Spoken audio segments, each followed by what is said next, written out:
What's going on, everybody? It's your boys over No Days Off DFS here to bring you guys that NBA slate breakdown for the 9-game NBA slate we got here today over on DraftKings. If you guys are new here, make sure you guys hit that subscribe button so you don't miss any of the content your boy drops over here on the channel, and drop a like on this video if this video or any of my other videos help you guys win some money.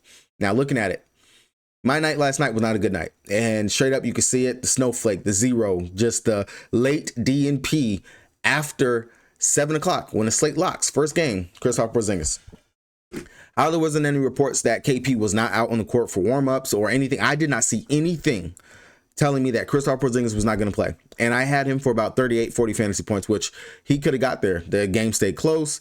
Even if he was out there, I don't think the game would have been a blowout by any means at all. Toronto playing at home. Boston on the road is completely different than Boston at home. I understand they've been mowing through and knocking down people lately, but still, I have faith that the game would have stayed pretty close, would have been decent for me. And I would at least have cash on the night. Wouldn't have had any big takedowns or anything like that, but I would have cashed. But you live, you learn. Granted, I was going back and forth on playing Kristaps Porzingis, or if I wanted to just go ahead and play RJ Barrett. There were so many different ways that I could have went and did. And of course, when I look back at it, the fact that Bobo ended up getting the start and seeing what I could have done and legit looked and seen the line that I could have had, which would have been Kelly Olynyk playing at the center spot, Bobo at the 4, and then I could have had I could have played RJ Barrett down here where I have Tari Eason, because I was wishy-washy on Tari Eason anyway. That would have been 1, 2, 3, 4, 5, 6, 7 fires going up here. And normally a night when you can get 7 people on fire on DraftKings, you're going to cash, and you're going to cash pretty good, which I would have been a very good night. Think it would have been like about 340 something, and my single entry stuff and everything it sucks, but it's a part of the game. At least for me, I understand it. You're not going to cash every night. And that's something that I hope, if you are definitely on this DFS journey with me, you understand that as well. You are not going to cash every night. It is not a given that every night you are going to make it. Unless you're out there playing cash games, those 50-50s and stuff like that. Maybe you're hitting like crazy over there. But expectation and the reality of it, just understand that at the end of the day, we're betting on players like to go out there and do what we think that they're going to do. You know, I approach this all with a kind of a number-based approach in regards to the DVP metrics, the looking for my baseline in regards to 4x, 5x, things like that. And I mean, the numbers just tell me XYZ in regards to, hey, you're not going to win every single night. You're not going to have a $700, $500, $400 takedown every night. So if you can get that realization in your head, whenever you take a loss, like a bad beat like this, like, I will be honest, I was mad. I was pissed for like 5 minutes. And I didn't even change the line. Even when they announced that Bobo was playing, I could have swapped Kelly O, put him down here, or came up off Atari, changed ball. I just said, fuck it. I mean, it is what it is. It is what it is at this point. So I just let it ride. All in all, not bad. Definitely could have been a much better night. Definitely could have at least cashed if KP would have played. But you live, you learn. It is what it is. And take it on the chin. We go on to the next day. So with that being said, as you guys see, that was actually my line. But if you guys were over on the Patreon and you guys were able to get the core, you definitely didn't make the same mistake I did necessarily, because Ty Jerome went out there, did good. Desmond Bane, Bradley Beal, overtime game. They went out there, they killed it. And then, of course, Luka Doncic went out there with the fire. He went out there and he did great. As you guys can see, of course, gave you guys a player pool and stuff that you guys could have went ahead and played and plugged into the lines. And hopefully you guys were able to go out there and cash and actually had a decent day, better than what your boy did. But we got another slate up for tonight. Again, we got Boston on the back end of back-to-back. I'm pretty sure that they rested everybody simply because, hey, we're playing against Detroit. Detroit is playing very well. I want to say they're still sitting at 5th in the East right now, and they're just rolling. Cade is looking like #1 pick and everything. But we do still got to get the news to make sure that Jrue Holiday is going to play today, and that KP is actually not sick, and that it was just late scratch, because apparently there was literally nothing. Like, that is just still very wild. Detroit, no news to report for them. Toronto Raptors back in the back-to-back for them. Jakob Poeltl, still a game-time decision. Maybe he's in, maybe he's out. Who knows? We'll figure it out. Of course, first game. Indiana Pacers, this is big. Tyrese Halliburton is a game-time decision. If Halliburton is going to end up being out, we more than likely will see Nembhard move up to the 1, and they'll adjust the line like that. Bennett Mathurin will probably get slid into the starting lineup over there. And then TJ McConnell, definitely want to know about him. He did miss last game, so pay attention to that. Philly, good old Philly. Embiid's already been ruled out. Eric Gordon, I'm pretty sure he's shut down for the season. Yabusele is going to be out as well. So what does that mean? We get starting Andre Drummond, and Drummond is actually going to start and should have to play minutes. Quentin Grimes, I would expect him to be back. Apparently, he was dealing with a little bit of an injury last game. That's why he also didn't play in the blowout. But of course, I mean, it was a blowout as well. Other than that, they still got Tyrese Maxey. Looks like he's good to go. I'm not seeing anything on Maxey. Hopefully, it stays like that because he was looking like ass last game. Paul George is good. Kelly Oubre. Everything over there for Philly, that's Philly.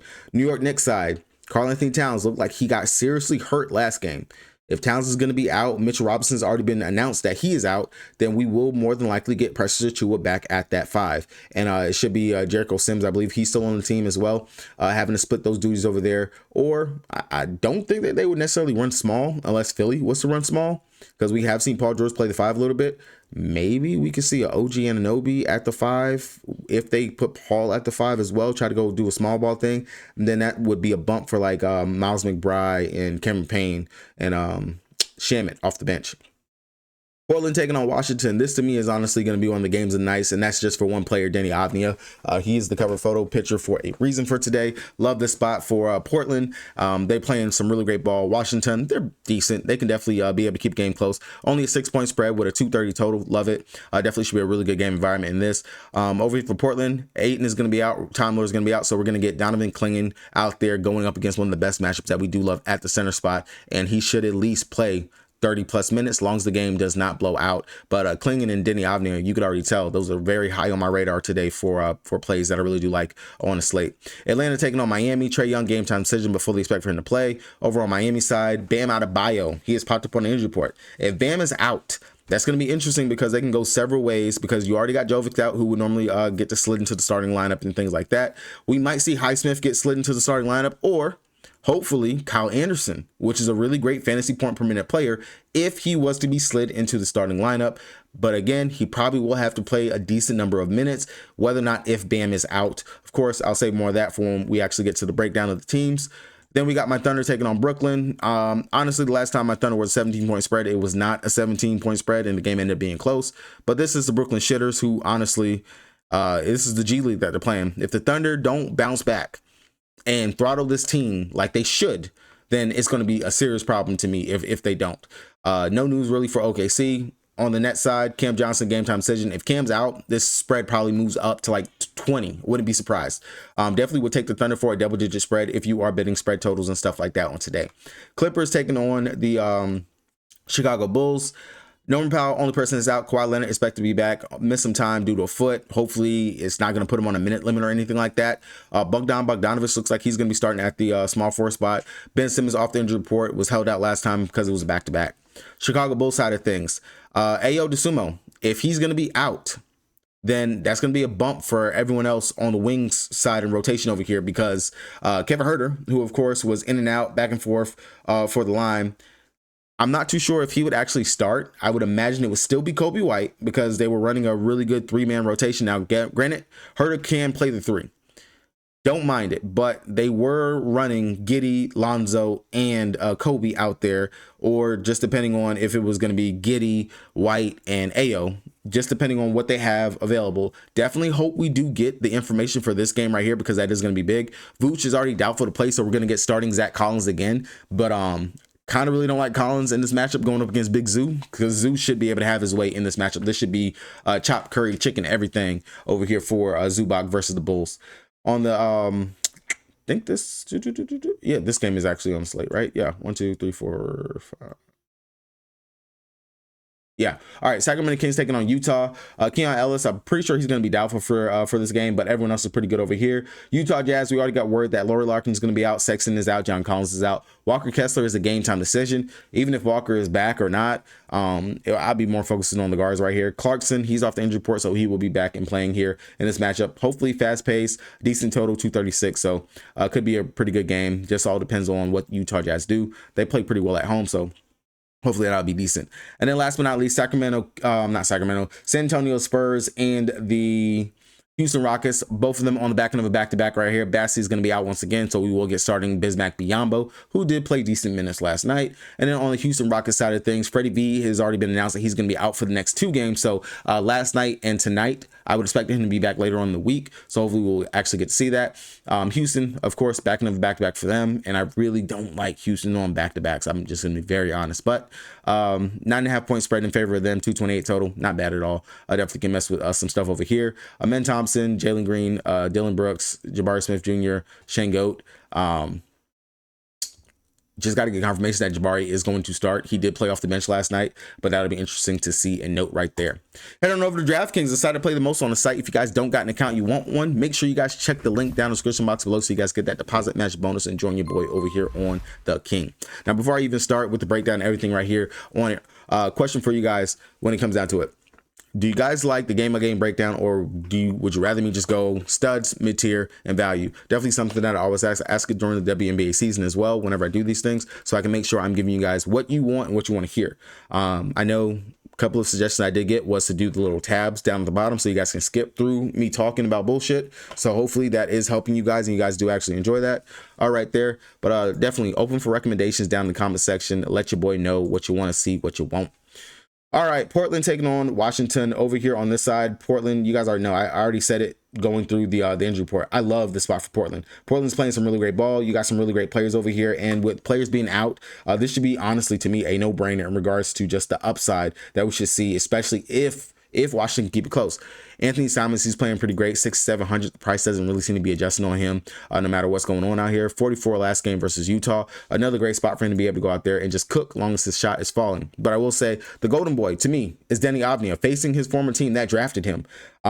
Still sitting at that 6,500 price tag. He's sitting in that range that I just love to get Denny Avdia at. And I don't see how he doesn't go out here and just smash.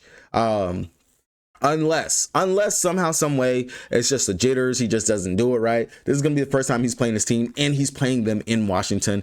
The upside is there for him. The defensive upside that he brings, the rebounding, especially with the players that they have out over here for him, and then just the scoring. If he goes out here and just goes scorch to earth, that'd be really great for him. But 6,500, love the upside for him here in the spot. And then of course Donovan Clingan, like I already said, 5,300, played 25 minutes last game versus Utah, 29.75 fantasy points. If you're gonna give me 25 to 30 minutes of Clingan and he can go out there and get me 30, close to 40 fantasy points, I will take it all day, every day. And I do think this is one of those spots that he can go out there and play maybe upwards to 30 minutes. I like it. Don't have the backup centers behind him. Time Lord is gonna be out. You already got Ayton who's going to be out. The upside is definitely going to be there.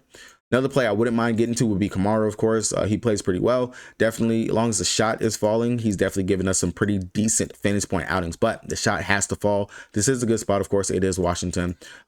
It is what it is. Over on the flip side of things, definitely, of course, we do want some run backs. I will say the minutes over here for the Washington Wizards young guys, it's been a little for me. If Sar is going to be back today, you could definitely look towards him as a possible GPP option, but maybe not going to go there at 5.6. I would rather just go ahead and play King because they are right around that same price range. I will say definitely for sure, Koulibaly, Keontae George, Bub Carrington, all three of those guys definitely in contention to play. You can go there. I will say that Keontae George definitely seems to be getting better minutes and has been more consistent than everyone else, so I don't mind going there. Of course, Jordan Poole, as long as they're going to want to give him the minutes, let him be able to run the show, you could definitely take that as a GPP option, but not too high on my radar. If I got to take anything, it would just be Keontae George over here if I want to mess with something on this side. Boston taking on Detroit. This should be a good game. Honestly, Detroit, like I said, they're playing some really great ball. I need to know who's in, who's out. That's really what's going to dictate whether or not if I want to get pieces necessarily from the Boston side. If everyone that was out today, which except for Drew Holiday, he will be back. I like Giroux for value, but outside of that, maybe Peyton Pritchard. That's if we're still missing Al Horford, Luke Cornett, Kristaps Porzingis, because you pretty much don't have any centers. Then I'm going to be more inclined to want to pay Tatum. I'm going to be inclined to want to play Jaylen Brown. But there's just other spots on today's slate I kind of want to get to and wouldn't mind just getting to the other side of this game when it comes down to it, just in my eyes and what I see right now. But definitely don't mind looking at it. You can definitely mess with Tatum, mess with JB. Both of those guys in contention to play. Derek White, of course, he's been balling, playing pretty well. Detroit, they are a decent defense. I will give them that. But only if KP misses, then I'll focus more towards some of these other players. But right now, Biggest one I could say, Jaylen Brown sitting at the 8K price range. I really do like that. Do think the upside should be there for him, especially we got Drew Holiday back, another facilitator that can actually get in the ball, things of that nature. Not a bad spot versus Detroit, opposing, which he will slide back to the 3 over here for them. Versus Detroit this season, he's dropped 48, 53, and 34 fantasy points. So could be a decent spot for him to be able to go out there and ball out once again. Give us another 40-point outing of a game. So wouldn't mind that. Definitely do see some upside over there. On the flip side of things over here for Detroit, I do like the upside for Tobias Harris. Of course, he's still out there. He's getting a ton of movement, action, and stuff out here for him. I could definitely mess with Toby at the 5,800 price tag if you're looking for like a run back or something like that in this game. And then Asor, he's playing pretty well. Definitely, of course, this could be one of those spots where he can get himself into foul trouble. I will give him that. But the upside, I could definitely take a swing or a stab at him over there. I don't really got to talk up Cade. Cade is Cade. I mean, the dude's playing at a superstar level, knocking down really good 3-ball lately, taking a ton of 3-point attempts. We know he's going to facilitate the offense, playing really well on defense. This could be one of those spots where Cade can go out here and have a banger of a game. Now, I will say in the 2 prior meetings versus Boston this season, he's dropped 52 and 61. Last game versus them, he only dropped 40. At 10-5, I really do lean. I need that 50-plus fantasy point outing from him. The way that he's playing, I could see that possibly being a possibility, but I do like another stud on today's slate instead of anybody in this game that I would rather get to versus trying to pay it for Cade. Outside of that, you can mess with Malik Beasley. He's definitely, of course, off the bench, getting at least that 20-minute mark that I do look for. Upside is there. Shoot or shoot. Of course, and versus Boston, you do need to have a decent 3-ball in order to be able to beat them. Versus them this season, of course, all games off the bench where he has played at least 20 minutes or more. He's dropped 22 and 36 fantasy points in those games versus them. So definitely can't mess with Malik if you want to go right there on that route. Toronto Raptors back in of a back-to-back versus the Indiana Pacers. Another fast-paced game, which we do need to get the news on whether or not if Halliburton's going to play. That'll be a big factor in this game for me. Now, I will say, long as they don't limit his minutes, I love this spot for quickly. Point guards going up against Indy. It's been a thing that we have continuously been able to attack. Last couple of games, we just saw James Harden drop 68.25 fantasy points. Jordan Poole dropped 62 fantasy points. Then before the break, Austin Reeves dropped 70. James Harden, of course, dropped another 48. And then Anthony Simons dropped 37. Last night, even though his shot was not falling, 4 of 13, 0 of 6 from 3, he still put up 27, almost 30 fantasy points. If the shot was falling, along with everything else that Quickly is doing out there, the upside is there. And it's going to be a fast-paced game. We know Indy plays fast. We know Toronto, they can definitely run out there, the young guys, things of that nature.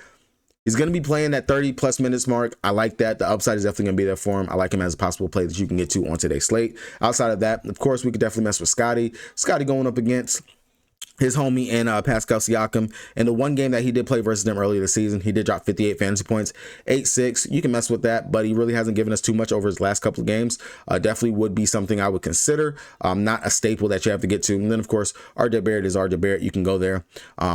If you want to get a cheap value piece from here, I would say Grady Dick does stand out as a possible play you can get to. In the one game that he did play versus them, 35 minutes, he did drop 24 fantasy points. Seems like he is a safety to get up to about 20-ish to 25 fantasy points typically whenever he does play roughly about 30 minutes. So upside could be there for our boy Grady Dick. On the Indiana Pacers side of things, like I said, Halliburton, gotta know if the dude's going to be here. Left groin soreness. Hopefully the groin is okay, because on the flip side of things, Hallie's in a good spot, and we're getting good Halliburton lately, like what we were having last season, where he's getting the assist, where he's rebounding the ball. Well, not over his last couple games, but where he can rebound the ball. He's snagging and getting those steals, getting in those pass lanes. But the scoring, the 3-point shot, those are the big things that we're waiting to come around for Halliburton. And at 8-2, this is just going to be a smash of a spot where he can be able to do the same thing.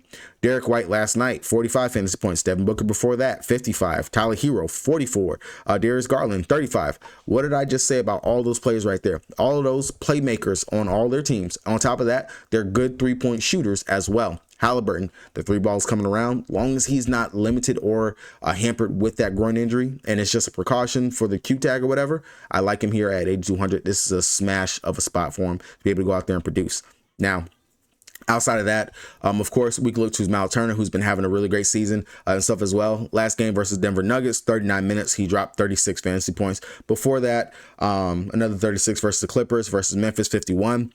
looking at actual centers who are playing over 30 minutes or right around that 30 minutes mark and range, who have the upside, kind of like what Turner has. Jared Allen, he dropped 36. Joel Embiid, he dropped 52 versus the Raptors. This is definitely one of those spots where I could see Miles Turner being able to go out there and put on a show. When he played them earlier this season, 38 minutes, he dropped 34 fantasy points. So decent run back option that you can get right there. And then, of course, if you want to, we know he played for the Raptors, Pascal Siakam. Not going to tell you not to play him, but you definitely can. First game versus them this season, he dropped 49 fantasy points in Toronto.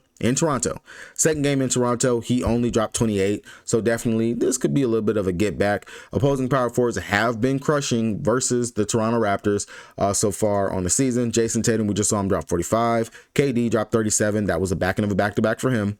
Bam Adebayo, for whatever reason, not really playmaking or getting rebounds lately. 37 fantasy points, and Mobley, he dropped 42. So upside definitely would be there for our boy Siakam. If Halliburton does get ruled out, then everything moves over to Nembhard, who should be the starting point guard. I would love the upside, 4,800 for him. Long as he can actually get his shot to fall and takes a decent number of shots, this could be there for him, especially because I know he will get the assist. Definitely jump on an assist prop for him. Would be one I wouldn't mind laddering, especially if TJ McConnell is going to be out as well. Neesmith, of course, is going to be a starting lineup. That would be probably as low as I would go over here on Indy, long as if everyone's in and things of that nature over there for them. Philly taking on New York Knickerbockers. Over here for them, Tyrese Maxey, of course, no Joel Embiid. Long as he's good to go, and it's just been weird in regards to it. Hopefully he's good. Hopefully it was just a really bad game for them, and this should be a bounce back spot. Because I do like Tyrese Maxey in the spot versus New York Knicks. I'm not too worried about what's his name, Brunson's defense or anything like that. And versus the Knicks earlier this season, he played 46 minutes in an OT game and dropped 52 points in that game versus them, which was earlier in January. Actual 33 actual points in that one. So definitely can see myself getting into Tyrese Maxey, but you do kind of got to worry about where Philly is going in their direction and how the plays have been playing over the last couple of games. But I do see Tyrese Maxey being as one that I can definitely mess with and go to here. PG, the game blew out, so I'm going to say this was actually a good game for PG. It was. Long as he can go back out here and recreate that, like what he did in the first two meetings versus New York on the season, where he dropped 57 and 44 fantasy points in both of those games. I wouldn't mind getting to him as a possible play. 7,100 for this kind of production from PG seems a little bit too low and generous for what we can get. So I wouldn't mind going there. Of course, you can mess with Kelly O, but I would, as long as Grimes is good to go, because Grimes stuff stat sheet, I love always playing Quentin Grimes if I can get to him. 5,800, not bad. Price is kind of creeping up a little bit. Once he hits that 6K range, I'm probably gonna be like, I think I'll play Kelly O instead. But right now, at that range, I know he can play in blowouts and things of that nature. I don't mind playing Quentin Grimes right now. I can definitely get there, and I can see that as a possible play. And then, of course, Drum Dog, with all the injuries and everything that they're dealing with. If you really don't have Yabusele, you already don't have Embiid. You don't have Yabusele. I'm sorry. You don't have Embiid. Edwards, I know they ran him a little bit at the center spot as well, but you're going to need someone to be able to be out there versus the big in Towns, if Towns does play, and of that nature. You only got Drummond and Bona pretty much as your main two bigs over here. Definitely like Andre Drummond as a possible value play at the center spot. On the New York Knickerbockers side, if Towns is out, then Precious Achiuwa, smash spot for him. Wouldn't mind getting there. Definitely would be worth it at the price tag. The way they have him priced up, I feel like they believe that Karl-Anthony Towns is going to be out. Like, that's just my assumption with that right there, because you typically are not going to see Precious Achiuwa priced up in that price range if someone is going to be back. Mitch Robinson is already going to be out. Pretty much, that is your backup center right there. Let me see. Do they still have Jericho Sims? I don't see Jericho Sims. Oh, I guess they got rid of Jericho. Damn, that sucks. Outside of that, if Towns was to miss, then of course Brunson, he gets a bump up in regards to usage and everything else in the world, but not necessarily going to go there if Towns does play. I know the last game versus them, OT game, he did drop 53 fantasy points, but I really wouldn't want to play Brunson at 8-9. There's, again, other players. We just talked about Halliburton, who I would rather play in a good spot versus Brunson right here if everyone is actually going to be here. And then, of course, if Towns misses, definitely Josh Hart. This would be triple-double upside because he's going to have a double-double. Like, he's going to 100% have a double-double here in the spot if Towns was to miss, because the rebound galore will be there for him. He actually has played very well versus Philly in both games, dropping at least 50 fantasy points, 51 and 60 in both those games. So definitely wouldn't mind going over there to that. And then if you want to mess with OG's more of a for me when it comes down to it. Not really too interested right there. Next game for us, OKC taking on the Brooklyn Nets. I'm going to tell you, this one right here is going to be quick, fast, and all the studs. SGA, J-Dub, Hartenstein, Chet. You can play them. You can play them. I will say this is going to be my X of the day, X of the game. I really don't see myself needing to play anything from OKC or from the Brooklyn Nets side of things, just because it's gross. Very gross. Now, if we think that stuff can blow out, you're going to have to see some run from some of the younger guys, things like that. Zaire, maybe he can go out here and have to play extra minutes just because they might be missing players. Then I can maybe see yourself going there to Zaire or a Watford, say to Sharp if he has to get the start here, because also Claxton went and got himself suspended and whatnot. Killian Hayes, he's still not closing games. He's only playing roughly about 25 minutes. You can mess with that. You can go there if you want to. But in all honesty, this should be a belt to ass situation. I understand I really don't like typically predicting blowouts, but this is going to be one of those where it's just like, I'm not gonna force it. Atlanta taking on Miami. This game right here, we just seen this. Literally, we just seen this. This is a back-to-back, one of those weird ones for them. Trae Young went out there, 38 minutes, 37 fantasy points. Poor shooting night, but I can definitely get back to him. Tyler Hero defense isn't nothing to be worried about. I would say if Trae plays, or even if Trae plays or doesn't play, if Trae doesn't play, I love Dyson Daniels. If Trae plays, I still like Dyson Daniels just because the upside that this kid brings, man. 7 steals, almost a triple-double with steals. The dude's good.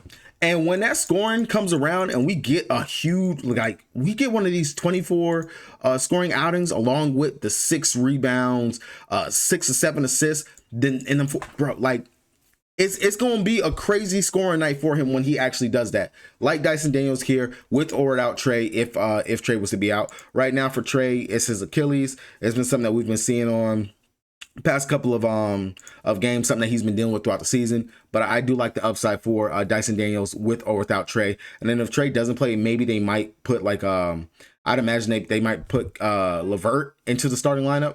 They could possibly do that, or we might get Keaton Wallace as the value golden boy that we do like to play whenever he does get a start, because his playmaking upside is freaking through the roof and the kid's scoring is amazing. So that would be something to pay attention to if Trae is to be out. Outside of that, our normal suspects, we can go to Onyeka Okongwu, who just dropped 35.5 fantasy points versus them. Literally last game, we already know Guy, he's going to start. Guy's going to go out there and play roughly his 15-ish plus minutes, but Georges Niang is going to come in. He's going to play 20 plus minutes at that 4,300 price tag. Love the upside for him. I can get right back to Georges, who can give me a decent floor in regards to a value play. And then outside of that, of course, Karis LeVert, if you do want to mess with that, pretty much LeVert is the new DeAndre Hunter over here for them, just less efficient in that regards. On the Miami Heat side of things, if Bam misses, I already talked about it when I was doing the injury report. Jaime Jaquez and Kyle Anderson will be the 2 I'd imagine get a bump. I would imagine that they possibly could start Kyle Anderson. If Kyle Anderson starts, love the upside for him, because Slow-Mo is a really great fantasy point per minute player when he gets starter minutes. Like, the dude he balls when he's out there. Wouldn't mind getting the Slow-Mo if that is the case. Outside of that, Tyler Hero, of course, we can go right back to the well. Tyler likes playing versus the Hawks. I don't know what it is. 35 minutes versus them. Another poor shooting night for him as well. Can't fault him. Backing up back-to-back. It's okay. It's cool. I already know the work that he can actually do going up against the Hawks. He's done it before. I definitely do feel like this is a spot where he can be able to go out there and do it again. He dropped 54 versus them earlier this season. Some rest underneath his belt, possibly could do that, especially if Bam was to miss. Of course, Andrew Wiggins, the dude's been playing high minutes and pretty efficient in that time frame when he's out there. We can go right back to Wiggins as well at the 6'6". It just gets boosted if Bam is going to be out. And then especially, too, if Ware's going to be out. That would be crazy. I'm not too sure about Ware. It looks like he's listed as probable. I don't mind looking at him, but understand this is very much GPP because he can go out here and get us 33, or he can go out there and just get us about 25 or 15. It's just because he's been just so wonky. I do like him, but I would have to prioritize Wiggins, Tyler Hero above Ware if it comes down to it, depending on if Bam was to play or not. If Bam plays, I still like Hero, still like Wiggins. Either way, if Bam was to sit, Hero, Wiggins get a bump up. Ware, of course, he gets a bump, and then whoever gets slid into the starting lineup for Bam Adebayo will get a bump as well for me personally. All right, Clippers taking on Chicago. This, long as Chicago keeps playing how they playing and can keep games close, I like this game, especially for one of my studs. Really do like James Harden here. He's kind of going to be my flag plan of who I'm looking at kind of to build around currently right now is going to be Harden. Harden, the way that he's playing, we're kind of seeing James Harden from the Houston Rockets. Harden out there, 42, 68, 44, 67, 47. If this is anything, I'm not saying that this is why I'm making this play, but 47, 67, 44, 68, 42, 69, 70, something, you know. So I love this upside for Harden. I mean, it's a great spot. We already know we attack Chicago with opposing point guards. One of the greats right here in Harden. This should be an easy day for him to be able to go out here, play make. It's going to be, of course, him, a lot of pick and roll between him and Zubac, depending on who they have out there at that starting spot. Definitely, of course, the shot is falling for Harden, the playmaking, he's rebounding as well. Everything, I just can't speak enough about it, but I love the upside for him here. Of course, Big Zoo, I just talked about it as well, 7,400. This should be a easy day and an easy spot for Zoo to be able to go out here and just have a good day. Yabusele, besides him getting injured and just not playing the rest of the game yesterday, but Nick Smith, 28 minutes, 29 fantasy points. Karl Anthony Towns, 43 minutes, 62. Jalen Duren, 30, 49. And Duren would be more towards Zubac's style of play. I do just like the upside, 7,400. That's really great. Wouldn't mind a 1-2 punch of Harden and Zoo if you want to go there. Like I said, Kawhi Leonard, I don't believe that he should be on a minutes limit or anything. Looks like he's off the injury report. Maybe we get back to the 30 minutes Kawhi, I don't mind if you want to come off of Harden and maybe go with Kawhi instead. The upside for the defensive prowess that he has, that could be really great and cool and all. But I will say this. If Bogdan Bogdanovic legit is starting and playing 30-ish minutes, I like this spot for Bog to be able to go out here and just like fire away from three. He shot 1 of 12 versus Detroit, but still put up 24 fantasy points. Like that's cool. I'll take if he's out there to shoot threes. Obviously, he definitely can do other stuff to stuff the stat sheet. He's not one dimensional, but 5,300 is pretty cheap for the upside that he can actually bring versus a Chicago Bulls team. I like this spot as a possible play in position to actually go ahead and get to for him. Definitely a decent value play. Now on the Chicago Bulls side, if Josh Giddey is going to continue to play the way that he's playing, I'm going to continuously look towards Josh Giddey as a possible position in play just because his price really doesn't feel like it's moving like it should be. Still staying in that 7K price range. Once it gets too close to 8.5, I'm gonna be like, Giddey, we're gonna have to chill a little bit. But opposing point guards versus the Clippers, they've been playing pretty well. Cade just dropped 58, Halliburton dropped 57, Dame dropped 38, Collier dropped 39. All those players, they pretty much got something in common with Giddey. Players that can play make, definitely can shoot the ball, which Giddey's showing that maybe we can believe in his shot. He's shooting over 50% in his last 3 games since the break from 3. So 77, definitely could take that right there. Don't mind going to Giddey. Of course, with Vooch being out, doubtful to play, then of course we can go right back to Zach Collins as possible play, 4,400. Long as Collins is good to go, it's the shin. Hopefully put some duct tape on it, he'll be good to go, and he can get back out there. But outside of that, long as they continue to develop my boy Buzelis, I like the upside for him. Like, the kid is actually pretty good. Now, I've seen comparisons saying that, in all honesty, he's better than Cooper Flagg. I don't know if he's that. I ain't going to say he all that, but definitely don't mind looking at my boy Buzelis as a possible play, 4,800. I've been riding the wave on that one right there. And then if they do start Kevin Huerter, that's going to be an easy one that I could look to, 4,500. Just getting the minutes right there, 30 plus minutes in back-to-back games. We know that he definitely can go out there and light it up with the best of them, and it's a decent spot for him to actually be able to go out there and do that. Sacramento Quings versus the Utah Jazz. I think it just took a little minute for Zach LaVine to get acclimated and good to go with the new team because he's coming out here 53, 24. Okay, Golden State, got your asses blown out. That's cool. That's all right. But 58, 37, not bad. Zach, 7,800. I know a lot of it is going to be relied on his scoring. Not going to say he's going to go out here and drop another 42, but it is the Utah Jazz. Unless the Jazz do keep this close. Well, if they keep it close, we could get a big game from Zach. I would say Zach, Sabonis, and DeMar DeRozan will be my 3 favorite plays over here from the Sacramento Kings. There's nothing wrong with messing with Monk. You could definitely go there. Just think that he's kind of capish in regards to what we're getting, because we're not really getting those assist upside games from him anymore. Sabonis, same thing from him. Looks like the responsibility of dishing the rock is finally flowing back to him. We do know Sabonis has triple-double upside. This is one of those spots where he possibly could go out there and do that, as long as he actually decides he wants to score the ball. I can see that being in the realm. Outside of that, not going to mess with too much over here. Even with Keon Ellis being doubtful to play, I wouldn't want to touch that with a 10-foot pole necessarily, or go in that direction. On the Utah Jazz side of things, with the players that they are going to have possibly to play, I will say, of course, Keontae George off the bench, like him. He's still going to get that minutes and burn because they don't have Colin Sexton still. They don't have Lauri Larkin, so we know the rotation is going to be a little wonky, but it'll still be playable pretty much. 6,900. I do like the upside for him, kind of over what I'm getting from Collier right now. I will say Collier, this is one of those spots where maybe I could buy into him going out here and giving us one of his vintage games that he has shown in the past versus the Kings so far this season. He played off the bench, so if he can go out here and give me a decent upside game, I don't mind going towards him. But outside of that, with everyone else that they have injured, you can mess with Clarkson. We know he's going to play 30 minutes. It was a foot. It's just maintenance that they were doing with him, but definitely he would be in play. If Walker Kessler misses, then you are going to look towards Filipowski, who stuffed the stat sheet. 49.75 fantasy points. Did not see that coming. I would only go there if Walker Kessler is going to be doubtful to play. And then, of course, my boy Bryce, no Lauri Larkin, no John Collins. I can still go right back to him and hope that he could repeat, give me another 25, 30-ish fantasy point game. That should be definitely in his wheelhouse, in his realm for what he can do for us.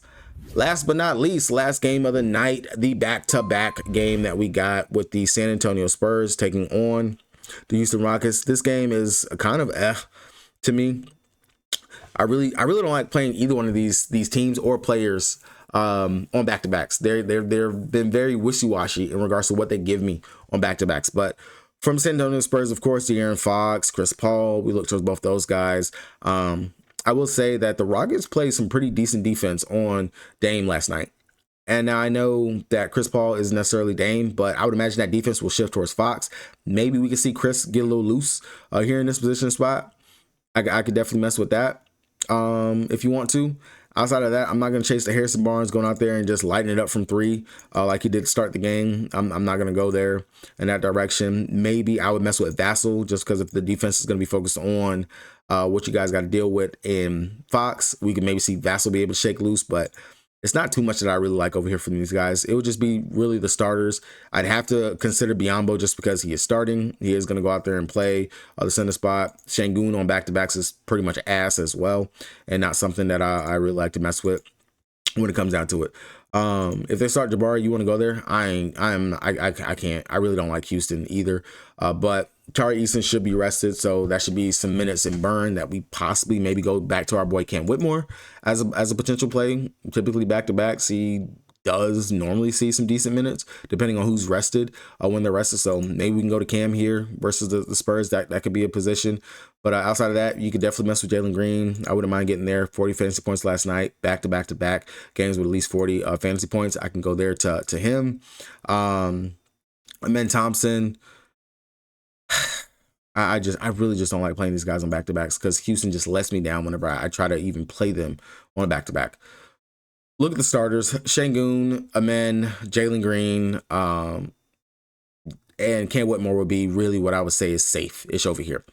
But that's going to do it for me, guys. Hopefully, you guys were able to get a little something from this right here. Good luck to everybody on the slate. 9-game slate. Pick your spots. Good.